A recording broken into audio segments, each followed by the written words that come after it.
মধ্যপ্রাচ্যে যুদ্ধ পরিস্থিতিতে গেল মার্চে বিদেশে কর্মসংস্থান অন্তত 50% কমেছে, গিয়েছেন 30,000-এর মতো কর্মী, যা ফেব্রুয়ারির তুলনায় অর্ধেক। সংশ্লিষ্টরা বলছেন মধ্যপ্রাচ্যের বেশিরভাগ দেশেই ফ্লাইট চলাচল সীমিত অথবা বন্ধ রয়েছে। এরই মধ্যে 1,000-এর মতো ফ্লাইট বাতিল হওয়ায় আটকা পড়েছেন অনেকে।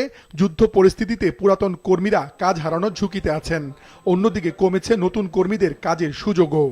এই লম্বা সময়টা তো আমরা আমাদের মানুষ যেভাবে বাইরে যে কাজ করছিল একটা কন্টিনিউয়াস একটা প্রসেস ছিল, সেই প্রসেসের তো একটা ব্রেকডাউন এখানে হবেই। বড় ধরনের রেমিটেন্সটা আসে হলো যে আমার দেশের মানুষ যারা বাইরে কাজ করছে তাদের মাধ্যম থেকে। তো তারা যদি ওখানে না যেতে পারে, তারা যদি ওখানে চাকরি হারায়, তারা নতুন কর্মসংস্থান যদি তৈরি না হয়, তাহলে ডেফিনেটলি আমাদের রেমিটেন্সের উপর অবশ্যই আঘাত আসবে। আকাশপথ বন্ধ রাখায় মধ্যপ্রাচ্যের কয়েকটি দেশ কর্মীদের ভিসার মেয়াদ 31শে মার্চ পর্যন্ত বাড়িয়েছিল। ফ্লাইট চলাচল স্বাভাবিক না হয় এই সময়ের মধ্যেও যারা যেতে পারেননি তাদের ভিসার মেয়াদ আরও 1 মাস বাড়ানোর চেষ্টা করছে সরকার। কন্টিনিউয়াস প্রসেস ওনারা কি কূটনৈতিকভাবে ওনারা সেটাকে আরো অগ্রাধিকার দিয়ে তারা কাজ করবে। যে সকল দেশের ভিসার মেয়াদ আরো বাড়ানোর দরকার, সেগুলো আমরা ইতিমধ্যেই কূটনৈতিক তৎপরতা চলছে, সেই ভিসার মেয়াদও বাড়বে। দীর্ঘদিন ধরে বিদেশে অন্তত 80% কর্মীর কর্মসংস্থান হচ্ছে মধ্যপ্রাচ্যের দেশগুলোতে।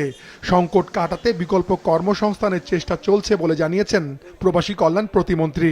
শ্রমবাজার দীর্ঘদিন ধরে যেটা মধ্যপ্রাচ্য কেন্দ্রিক ছিল, এখন আমরা সেটাকে ডাইভার্সিফাই করে আমরা বিভিন্ন দেশে, বিশেষ করে আগামী 8 এপ্রিল আমাদের মন্ত্রী পর্যায়ের মালয়েশিয়ার শ্রমবাজার ওপেন করার জন্য একটা মিটিং হবে, থাইল্যান্ডের একটা মিটিং হবে এবং অনেকখানি এই কাজে আমাদের অগ্রগতি হয়েছে। মালয়েশিয়া শ্রমবাজারটা যাতে সিন্ডিকেট মুক্তভাবে সকল সদস্যের জন্য যেন হয় এবং সেটা কম খরচে যেন কর্মীরা যেতে পারে, সেই বিষয়ে আমাদের ভূমিকা রাখা উচিত। এছাড়াও ধরেন ইউরোপের যে শ্রমবাজারগুলোর ক্ষেত্রে আমরা যে প্রত্যাশা করেছিলাম সেই প্রত্যাশা অনুযায়ী কিন্তু আসলে হচ্ছে না।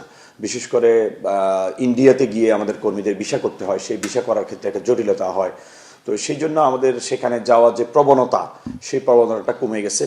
সরকারি হিসেবে মধ্যপ্রাচ্যের সংঘাতে এ পর্যন্ত নিহত হয়েছেন অন্তত 6 বাংলাদেশি, এর মধ্যে 3 জনের মরদেহ দেশে পৌঁছেছে। মাশরুক রাহাত, মাছরাঙ্গা সংবাদ, ঢাকা।